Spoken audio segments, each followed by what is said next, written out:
요즘 유행하는 단어는 아니지만 한때 좀 은어로 사용되었고 지금은 마치 표준어처럼 사람들 가운데 사용되는 단어가 있습니다. 많이 들어보셨죠? 인싸라는 게 있고 또 반대로 어떤 사람들 있죠? 아싸라는 사람들이 또 있습니다. 여러분 잘 이해하다시피 인싸는 인사이더의 줄임말이고 외향적인 성향을 가진 사람들을 일컫는 말로 쓰이고 아싸는 내향적인 성향을 가진 사람들을 일컫는 말로 씁니다. 저는 개인적으로는 아싸보다는 인싸에 가까운데 인싸들 중에서는 아싸입니다. 인싸들을 이끌 만큼 외향적이진 않고 인싸들이 모일 때는 좀 조용하고 아싸들이 모일 때는 제가 조금 이제 외향적인 성향을 나타내는 것 같아요. 근데 사실은 이 아웃사이더와 인사이더란 말은 그 공동체에 이 소속이 되어 있느냐 안 되어 있느냐를 나누는 그런 말입니다. 아웃사이더는 뭐 외향적이든 내향적이든지 간에 자기가 있는 그 공동체 안에서 소속감을 느끼지 못하는 사람을 이야기하는 것이고 인사이더는 반대로 내부인 주류라고도 하고 리더와 같은 사람들을 이제 인사이더라고 합니다. 속속들이 그 공동체 속에 있는 모든 것들을 잘 알기도 하면서 뭔가 이곳은 내 구역이다, 내가 있는 곳이다라고 생각하는 사람들이 인사이더들입니다. 이런 측면에서 생각해 볼 때에 우리 교회도 여러 부류의 사람들이 있을 것입니다. 단순히 뭐 외향적이고 내향적이고 이런 걸 떠나서 이곳에 있는 우리들 마음 가운데 어떤 분들은 내가 이곳의 인사이더다라고 생각하는 분들도 있으실 것이고 좀 아웃사이더 같다라고 느끼시는 분들도 있으실 거예요. 이런 사람들도 있지 않을까요? 아웃사이더로 겉으로는 보여지는데 사실은 인사이더인 사람들도 있을 수도 있고요. 또 굉장히 큰 소속감을 가지고 많은 것들을 하는 사람처럼 보여지는데 이렇게 속마음은 이렇게 스스로 아니 이곳에 아웃사이더 같다라고 느끼는 사람들도 있을 수 있겠습니다. 근데 오늘의 주제는 내가 있는 어떤 공동체 혹은 관계 속에서 내가 아웃사이더로 느끼느냐, 내가 인사이더로 느끼느냐에 대한 것이 아니라 예수님께서 생각하시는 인사이더는 누구인가 하는 것입니다. 예수님께서 어떤 사람을 내부인으로 생각하냐는 것입니다. 나와 함께 내 안에 있는 사람을 이야기합니다. 요한일서 4장 15절에서 16절은 그러한 사람을 이렇게 표현합니다. 무엇 안에 거하는 자요? 사랑 안에 거하는 자요. 누구든지 예수를 하나님의 아들이라 시인하면 하나님이 그의 안에 거하시고 그도 하나님 안에 거하느니라. 하나님이 우리를 사랑하시는 사랑을 우리가 알고 믿었노니 하나님은 사랑이시라. 그 사랑 안에 거하는 자는 하나님 안에 거하고 하나님도 그의 안에 거하시느니라. 그래서 오늘 한 가지 이야기를 통하여서 주님께서 생각하시는 진정한 인사이더, 세상의 눈으로 보기에는 누구보다도 아웃사이더였던 사람이 사실상 주님 안에 있는 참된 인사이더였다는 그 이야기를 우리가 함께 살펴봄으로써 교훈을 얻게 되는 시간 되기를 간절히 소망합니다. 여러분 잘 아시는 한 백부장의 이야기를 오늘 나눠보려고 합니다. 누가복음 7장 1절에서 10절에 있는 말씀 제가 읽도록 하겠습니다. 예수께서 모든 말씀을 백성에게 들려주시기를 마치신 후에 가버나움으로 들어가시니라. 어떤 백부장의 사랑하는 종이 병들어 죽게 되었더니 예수의 소문을 듣고 유대인의 장로 몇 사람을 예수께 보내어 오셔서 그 종을 구해주시기를 청한지라. 이에 그들이 예수께 나와 간절히 구하여 이르되 이 일을 하시는 것이 이 사람에게는 합당하나이다. 그가 우리 민족을 사랑하고 또한 우리를 위하여 회당을 지었나이다 하니 예수께서 함께 가실새 이에 그 집이 멀지 아니하여 백부장이 벗들을 보내어 이르되 주여 수고하지 마옵소서. 내 집에 들어오심을 나는 감당하지 못하겠나이다. 그러므로 내가 주께 나아가기도 감당하지 못할 줄을 알았나이다.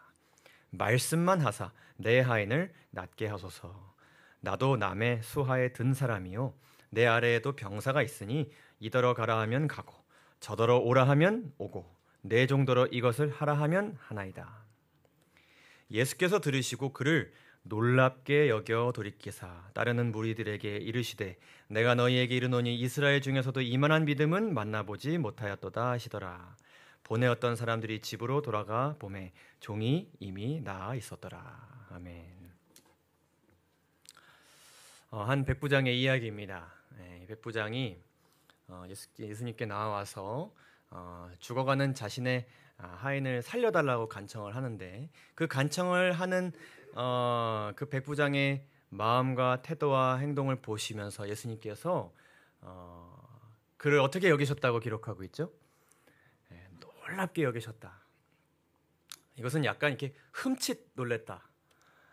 조금 색다른데? 좀 다른 사람이랑 다른데? 이런 놀람이 아니라 정말 너무 놀라운 것입니다. 어떻게 이런 사람이 있을 수가 있을까? 이런 놀라움이에요. 그러니까 예수님께서 보신 그 백부장의 믿음이 잘 발견되기도 어려운 믿음일 뿐더러 어떻게 보면 이스라엘 중에서도 가끔 본 적이 있는 믿음이에요? 아니면 어떤 믿음이에요? 한 번도 본 적이 없는 믿음인 거예요. 이 이야기가 이제 마태복음 8장에도 기록되어 있는데 여기서 보시면 이제 예수님께서 좀 더 다른 표현으로 말씀하신 것으로 기록이 되어 있습니다. 예수께서 들으시고 놀랍게 여겨 따르는 자들에게 이르시되 내가 진실로 너에게 이르노니 이스라엘 중 누구에게서도요? 아무에게서도. 예수님이 과장하셨을까요? 아무에게서도 이만한 믿음을 보지 못하였도다.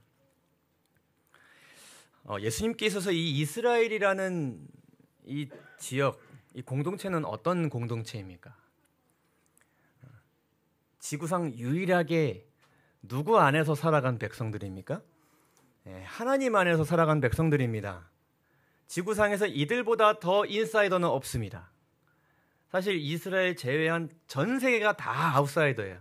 유대인들이 그렇게 생각했고요. 충분히 그렇게 여길 수 있을 만한 삶을 그들이 아주 오랫동안 살아왔습니다.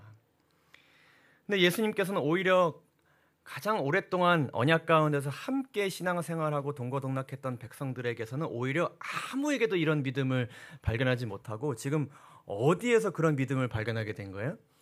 완전히 엄한 곳에서.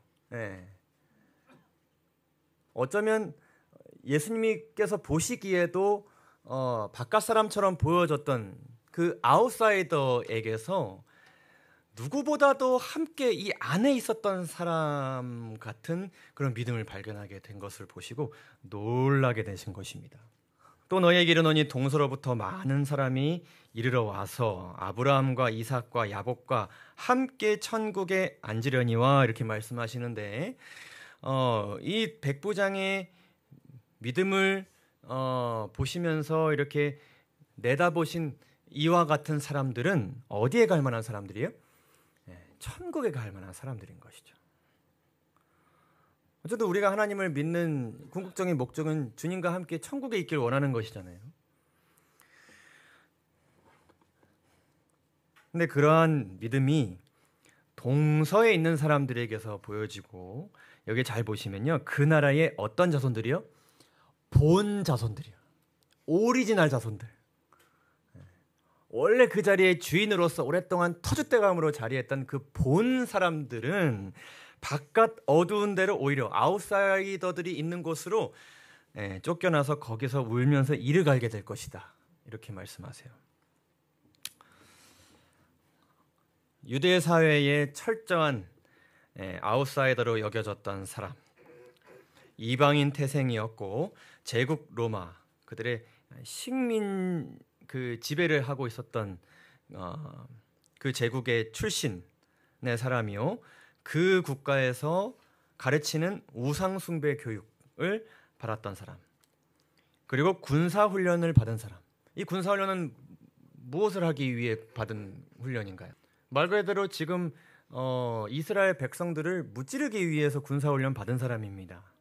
그의 교육과 환경으로 말미암아 겉보기에는 영적 생애에서 끊긴 것처럼 보이고 더구나 유대인의 완미함과 이스라엘 백성에 대한 로마인의 멸시로 말미암아 한층 더 방해를 받은 사람.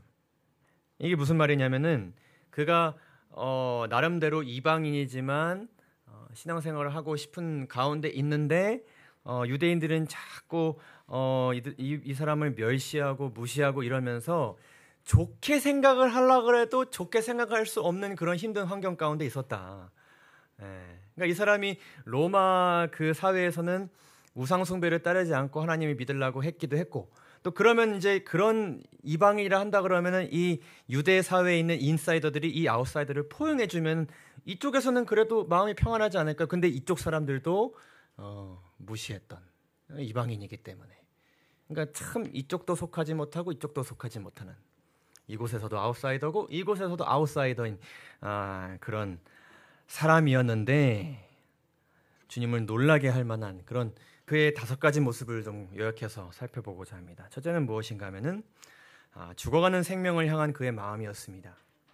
이 마음을 좀 더 깊이 들여다보기 위해서 한 가지 내용을 좀 살펴보겠습니다. 예수님께서 이 땅에 계셨을 때 당시 로마의 군대 조직은 대략 이렇게 구성되어 있었습니다. 로마 군대 조직에 있어서 가장 큰 단위는 무엇이었냐면은 군단이었습니다. 군단. 군단은 몇 개의 대대로 구성되어 있냐면 10개의 대대로 구성되어 있습니다.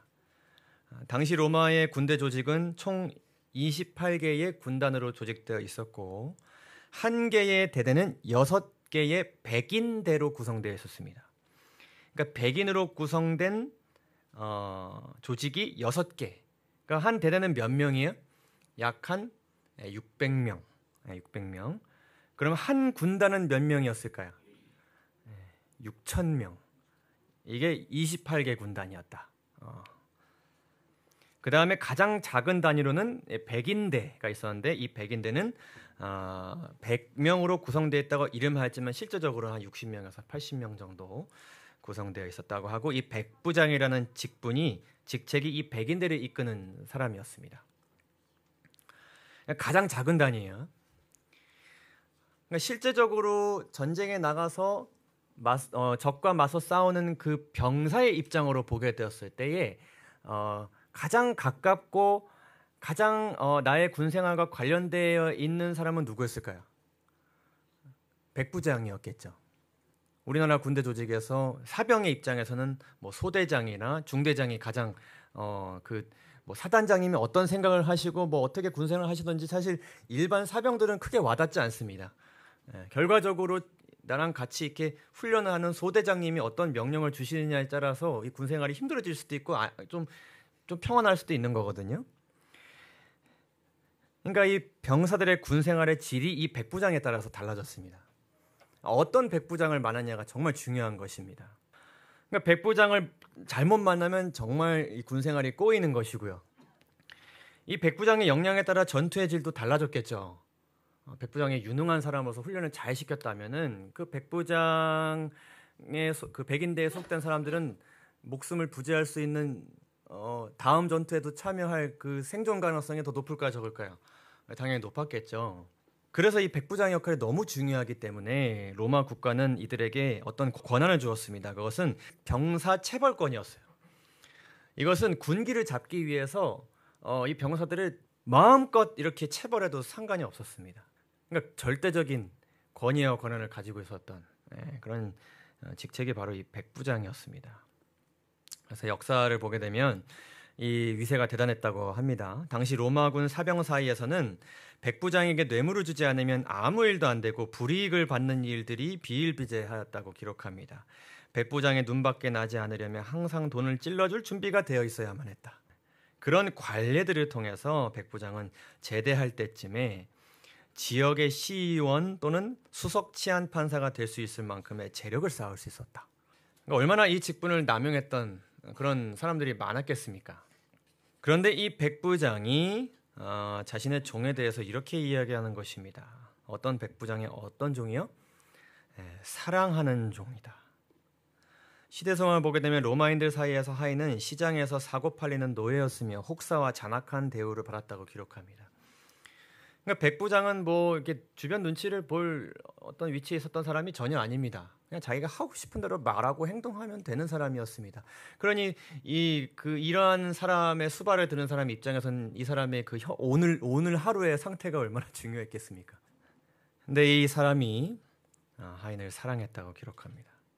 그리고 예수님께 말하기를 말씀만 하사 어떤 하인을 낳게 해달라고요? 내 하인을 낳게 해주세요.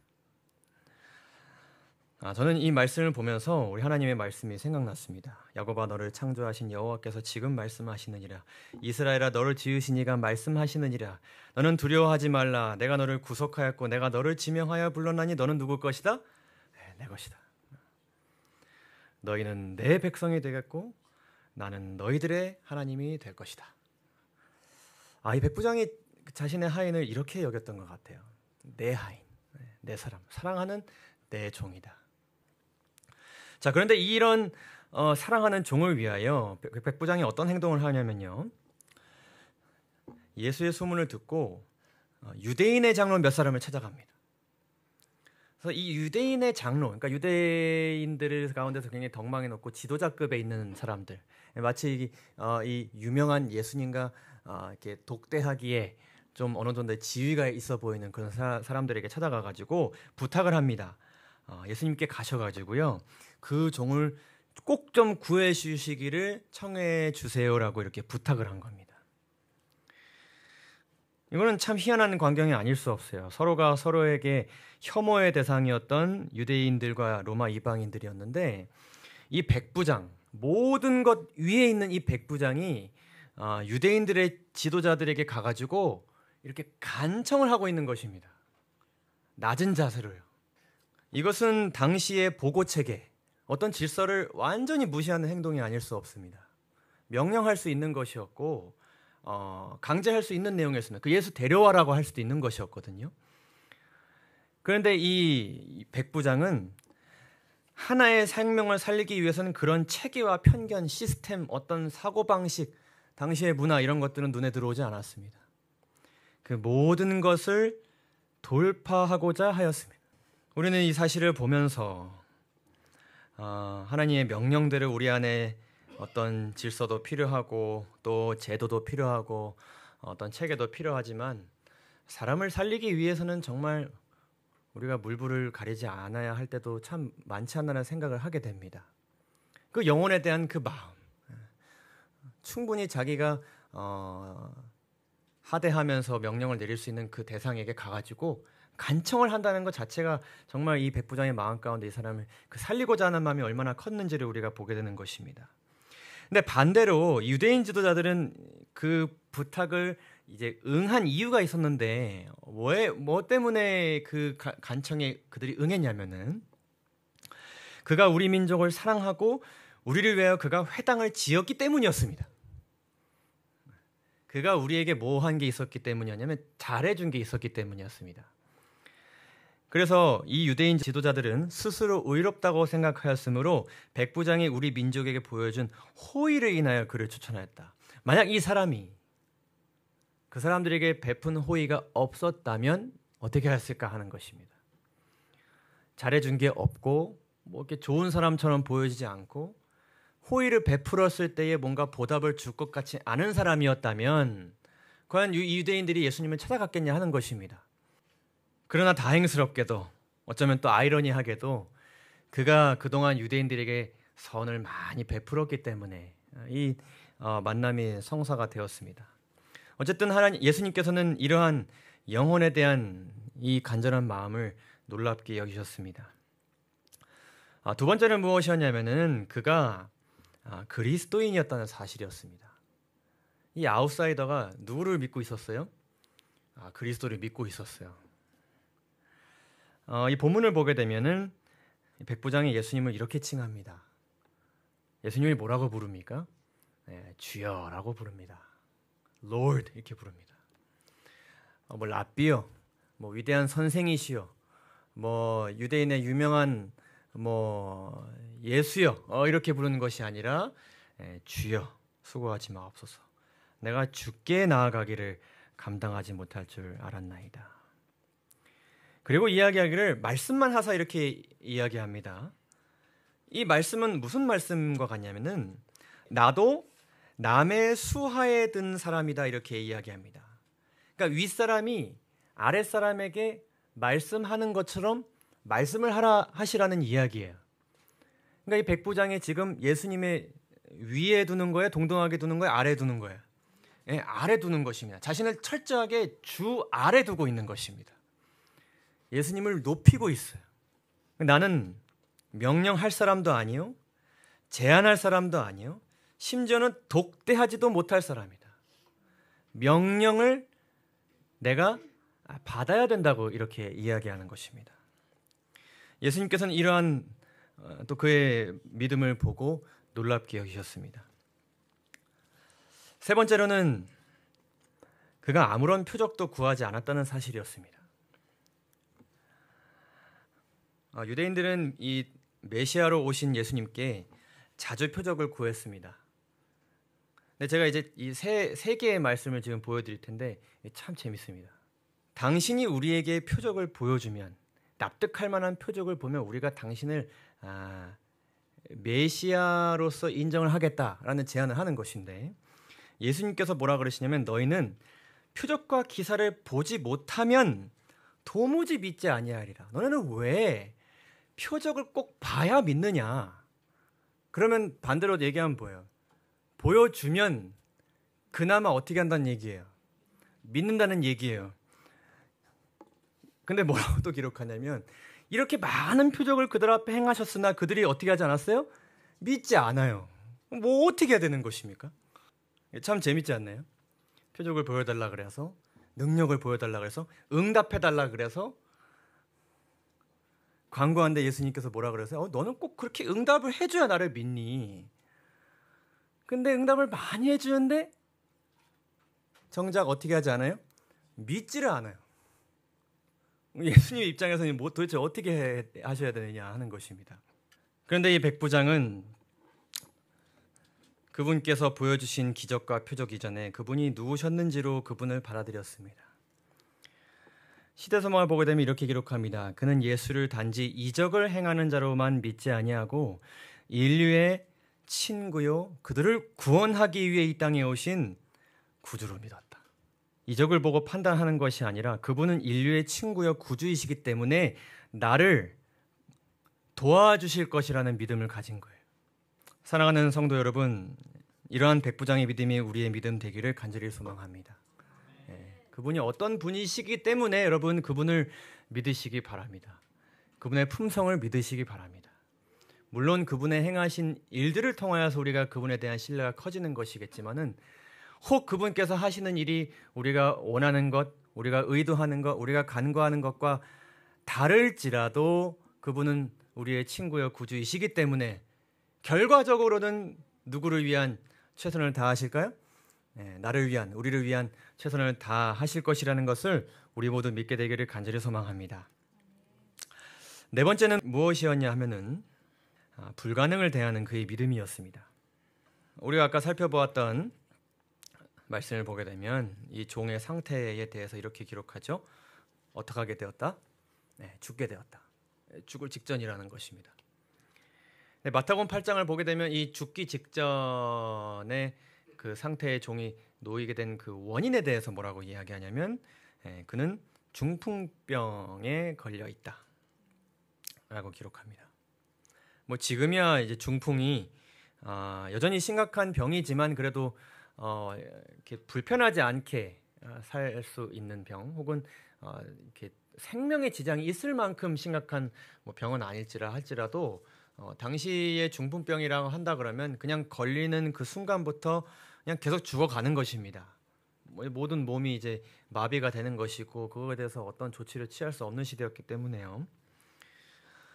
그러나 그는 예수께서 자기의 하인을 고치실 수 있을 것이라고 믿었다고 기록합니다. 그분이라면 하실 수 있을 것이라고 믿었다는 것입니다. 근데 예수님께서 이 백부장의 믿음에서 더 크게 놀라신 이유는 무엇인가 하면은 그가 이렇게 말씀만 하옵소서라고 말했기 때문이었어요.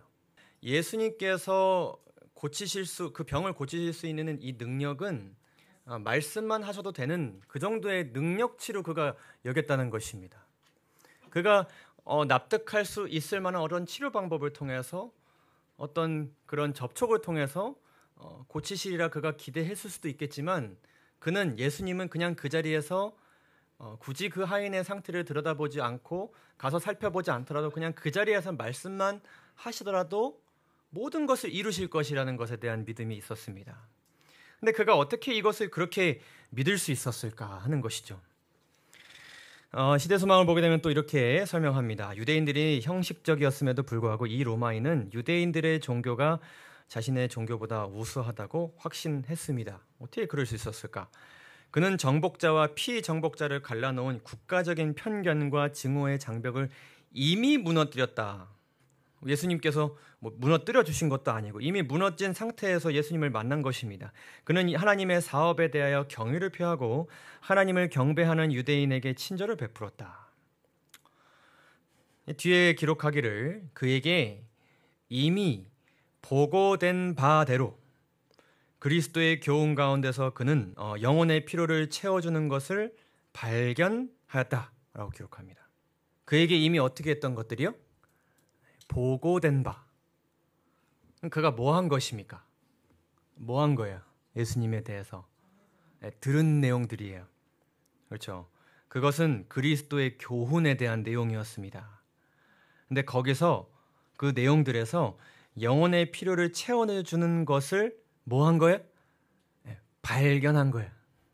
그의 마음에 있던 영적인 모든 것이 구주의 말씀에 응답하였다.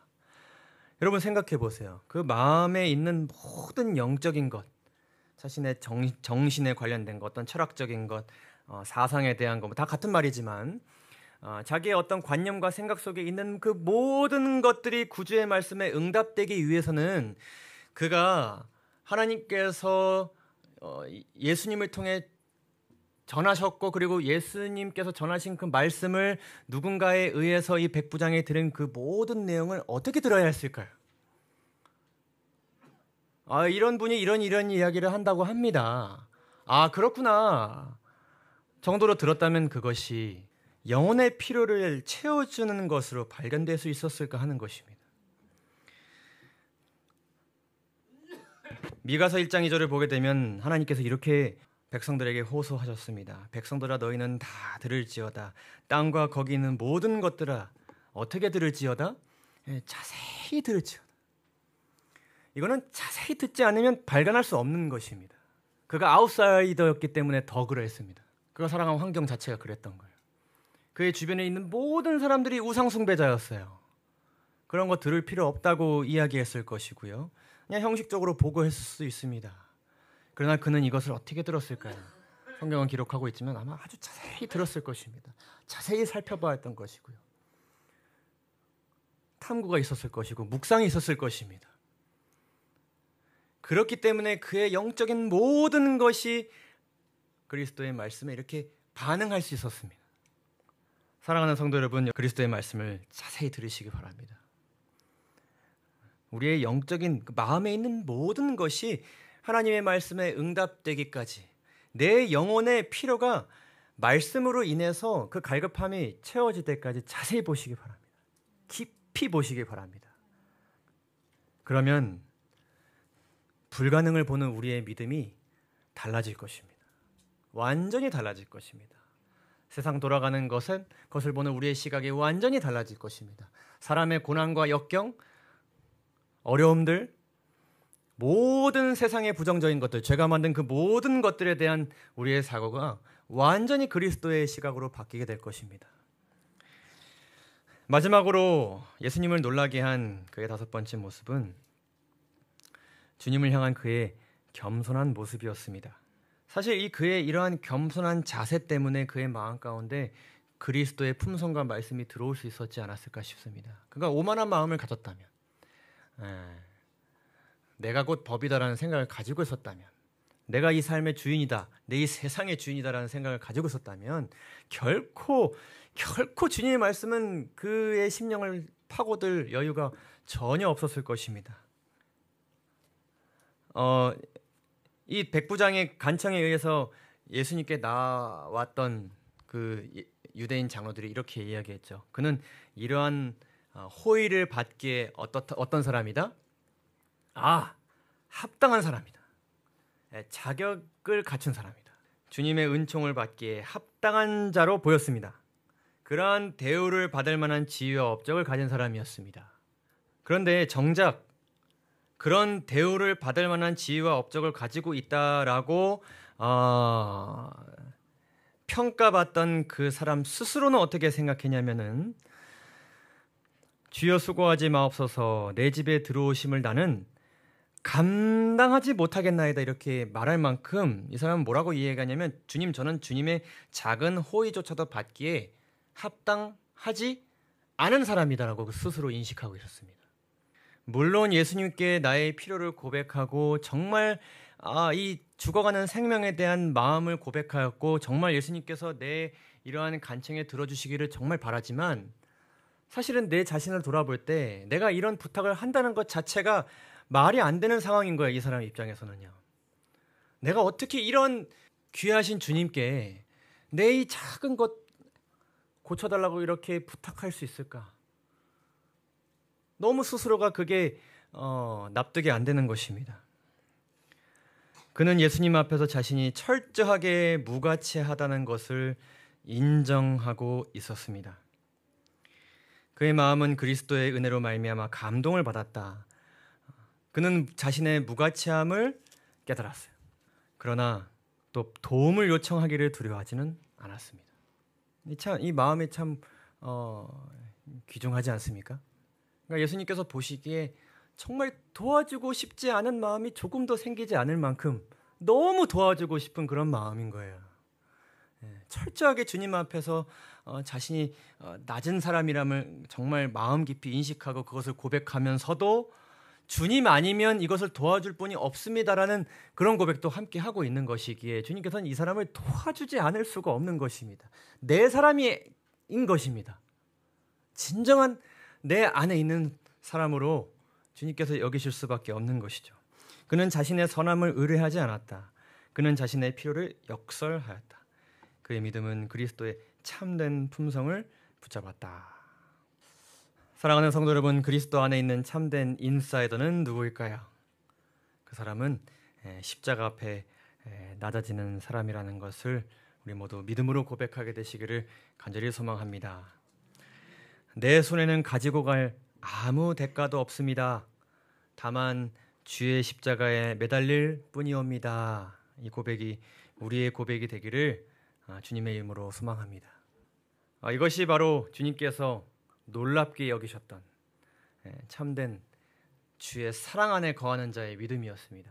죽어가는 생명에 대한 동정의 정신, 그리스도를 주라 시인하는 믿음, 그리스도를 신뢰하는 믿음, 그리스도의 능력과 말씀에 대한 믿음, 하나님과 이웃에게 겸손함. 여러분 보시기에 어떠세요? 제일 중요한 건 무엇인가 하면요, 우리가 겉모습으로 판단할 수 있는 것이 아무것도 없습니다.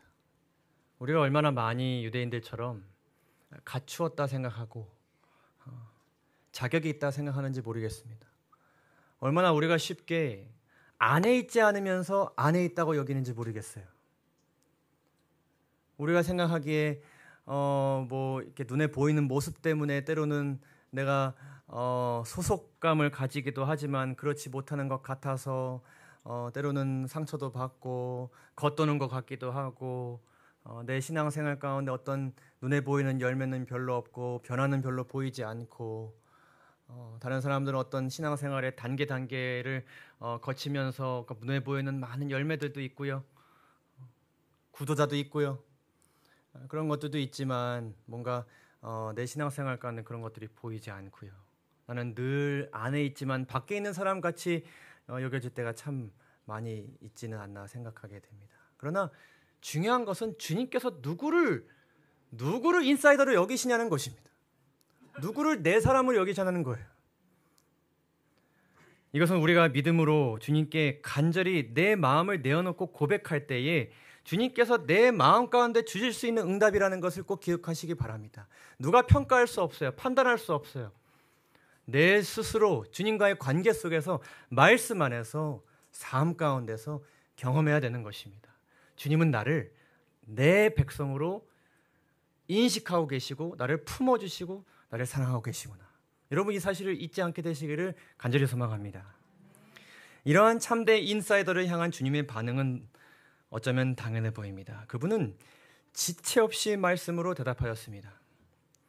이르시되 내가 가서 고쳐주리라. 생각하지 않으셨습니다. 즉각적으로 주님께서는 너가 나를 필요로 하는 그곳으로 내가 가겠다고 말씀하였습니다.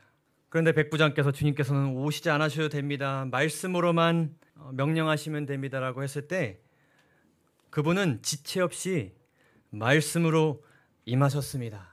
예수께서 백부장에게 이르시되 가라 내 믿은 대로 될지어다 하시니 그 즉시 하인이 낫게 되었습니다.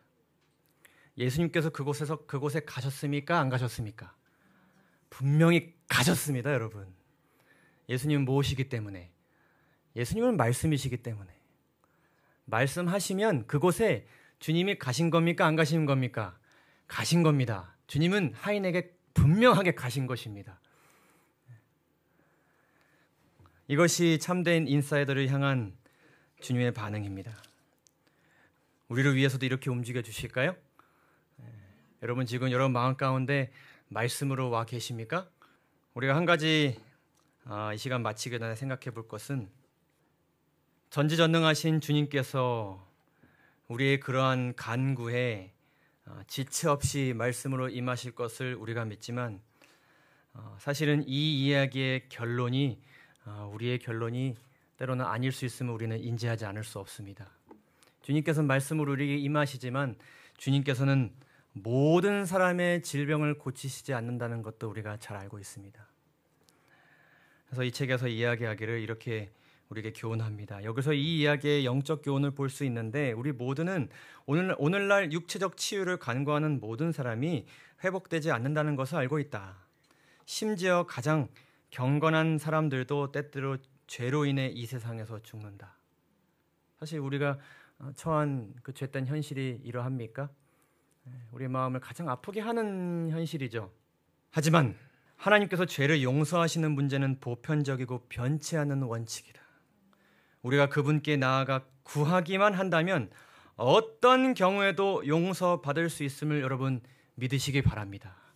현실 가운데서 주님께서 말씀으로 바로 우리에게 다가오셨지만 그 말씀이 내 눈앞에 보이는 혹은 나 안에 있는 어떤 현실적인 문제를 당장 치유하지 않으실 수도 있습니다. 그러나 주님께서 우리가 죄를 고백하면 지금 그 어려움이 우리의 현재의 현실을 망칠지라도 우리는 마침내 죽더라도 병들어 이 세상에서 어려움을 살다가 삶을 마무리할지라도 나중에 우리는 어떤 아침에 새 생명을 얻게 될 것이에요? 부활의 아침에 우리는 새 생명을 얻게 될 것입니다. 그렇기 때문에 주님의 말씀은 지금은 당장 그 백부장의 하인에게 말씀으로 다가오신 것처럼 다가오지 않은 것처럼 여겨질지라도 주님은 모두에게 말씀으로 다가오셔서 그의 말씀을 반드시 이루신다는 것을 여러분 의심하지 않게 되시기를 간절히 소망합니다. 이사야서 14장 24절에 이렇게 기록합니다. 만군의 여호와께서 맹세하여 이르시되 내가 생각한 것이 반드시 되며 내가 경영한 것을 반드시 이루리라. 여러분 모두 아멘이십니까? 말씀을 마치면서 다 함께 히브리서 10장 35절과 39절에 있는 말씀을 다 함께 읽고 마치도록 하겠습니다. 오늘 말씀을 생각하시면서 마음을 담아 이 말씀 읽고 오늘 시간 마무리하겠습니다. 그러므로 다 함께 읽으실까요? 시작. 그러므로 너희 담대함을 버리지 말라. 이것이 큰 상을 얻게 하느니라. 너희에게 인내가 필요함은 너희가 하나님의 뜻을 행한 후에 약속하신 것을 받기 위함이라. 잠깐 후면 오실 이가 오시리니 지체하지 아니하시리라. 나의 의인은 믿음으로 말미암아 살리라. 또한 뒤로 물러가면 내 마음이 그를 기뻐하지 아니하리라 하셨느니라. 우리는 뒤로 물러가 멸망할 자가 아니요 오직 영혼을 구원함에 이르는 믿음을 가진 자니라. 아멘. 네, 말씀 마치겠습니다. 감사합니다.